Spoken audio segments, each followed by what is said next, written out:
বলছেন এটা মিথ্যা না, এটা ওরা জানে, কিন্তু যখন দেখবে যে ওদের কর্মজীবনের সাথে এগুলো মিলছে না, ওদের প্র্যাকটিক্যাল লাইফের সাথে এগুলোর মিল নেই, তখন আস্তে করে দেখবেন ওরা পেছন দিক থেকে কেটে পড়বে।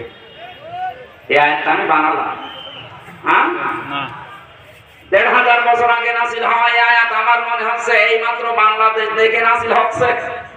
আপনি দেখেন এখানে যারা এসেছে ১০০% আপনি বিশ্বাস করেন যে কোরআন আল্লাহর কিতাব, আর হামজা যা বলছে ও বাবার কথা না, কোরআন থেকে বলছে। কিন্তু সেই দেখে যে না, আমি যে রাজনীতি করি তো মিলছে না, আমি যে সমাজনীতি করে তো মেলে না, আমার যে পরিবার এ তো মেলে না, তখন আস্তে করে কিছু বলতেও পারে না, সইতেও পারে না, কেটে পড়ে। আল্লাহর ভাষায় এরা মুনাফিক। আপনি দেখেন তো কোনটা ওঠে না, এত পড়াপড়ি করার দরকার নেই, খুব জরুরি হলে চলে যাবে। পোশাক, পায়খানা আর বিড়ি খাওয়া বাদ দিয়ে কেউ যেতে পারবে। বিড়ির খুব নেশা রাখলে খেয়ে আবার চলে আসবে, কারণ এগুলো তৈরি হয়তো রংপুর বিভাগে বেশি। আকিস বিড়ি, আজিজ বিড়ি খেয়ে তাড়াতাড়ি চলে আসবে, ঠিক আছে। ৩ নম্বরে আল্লাহ পরিচয় দিচ্ছেন, কারণ যারা শুনতে আসে এরা আমার দৃষ্টিতে মুমিন। ইন্নামাল মুমিনুনা, সেজদা দিয়েছিলেন কেউ জানে না। আমি জেলখানার ভেতরে দেখেছি অনেক আলেমকে ৪০ মিনিট, ৪৫ মিনিট, ১ ঘন্টা, ১.৫ ঘন্টা সেজদায় পড়ে আছে।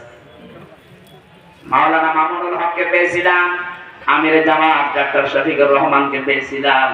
এই মানুষগুলোর এক একটা সেজদা চলে যেত ৪০ মিনিট, ৪৫ মিনিট। সুবহান রাব্বিয়াল আলা, এটা ৩ বার বলতে ১ মিনিটও লাগে না। ১.৫ ঘন্টা সময় কি করছে? নফল নামাজে মাসলাটা জেনে রাখবেন, নফল নামাজে নফল সেজদায় যে আপনি মাতৃভাষায় বাংলাতেও যদি বলেন ওটা তাড়াতাড়ি কবুল হয়। এই জন্য আপনি লম্বা করে সেজদা দেবেন, যেটা আপনি আর আল্লাহ ছাড়া কেউ জানে না। বিপদে পড়লে ওই নেক কাজের ওসিলা দিয়ে বলবেন, আল্লাহ ওই ওসিলায় আমার আজকে বাঁচাও। আর ওসিলা শব্দের অর্থ আমরা বানিয়েছে বিভিন্ন দরবার থেকে, পীর সাহেব ধরো এটা আল্লাহর ওলি, এর কাছে ওসিলা ধরো এটা হচ্ছে মুশরিকদের কাজ। লিয়াকাররিবুনা ইলাল্লাহি যুলফা, সূরা জুমারের ২ নম্বর আয়াতে আছে, আল্লাহ পাক বলেন, হে নবী এই মুশরিকদেরকে যদি জিজ্ঞাসা করেন যে পূজা করো কেন, ওরা বলবেন না এই দেবতার পূজা আমরা করি না, এদেরকে আমরা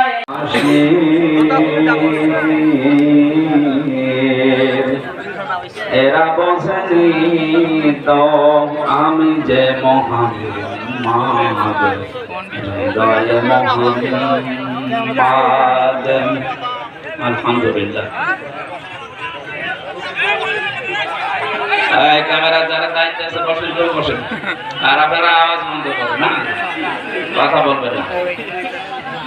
বাংলাদেশের ঐতিহ্যবাহী জেলা দিনাজপুর খানসামা থানার অন্তর্গত ডাঙ্গাপাড়া কায়েমপুর জমিদার নগর মাদ্রাসা ময়দানে ঐতিহাসিক তাফসীরুল কোরআন মাহফিলের স্বনামধন্য সভাপতি আলহাজ শরীফুল ইসলাম প্রধান, সহ সভাপতি জনাব মাওলানা আনিসুর রহমান, আলহাজ হামিদুল হক চৌধুরী, আলহাজ সৈয়দ আবু নাইম মুসা, আলহাজ হুমায়ুন কবির চৌধুরী, জনাব ইরফান আলী শাহ,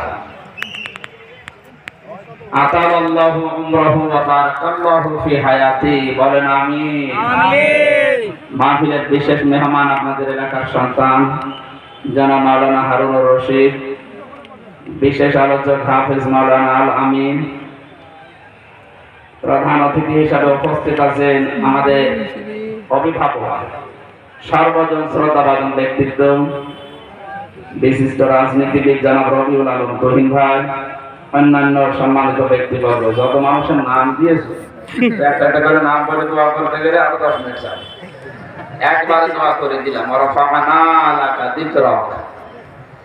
উপস্থিত হয়েছেন আমাদের মাঝে আপনাদের এই থানার সম্মানিত অফিসার ইনচার্জ ওসি সাহেব, খানসামা থানার সম্মানিত টিওনো সাহেব, পুলিশ সদস্য ভাইরা, সামনে বসা মুসলমান ভাইরা, পর্দার আড়ালের সম্মানিত মা এবং বোনেরা, প্রাণপ্রিয়